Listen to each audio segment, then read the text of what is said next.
ఆవకాయ ఆంజనేయ కథ మొదలెట్టినాడు చూడారయ్యా శక్తినంతా కూడగట్టి చెట్టు దులిపినాడు అంజయ్య ఎర్ర ఛాయ కోతి అవతార వెంటమాయ కత్తి సేత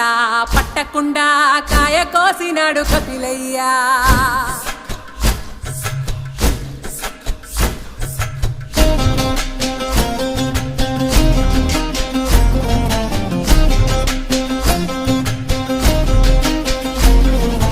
అంజనమ్మ ముందు వంజుల్ పుంజుల్ సీడి మామిడి ముక్కలు కుప్పల్ తెప్పల్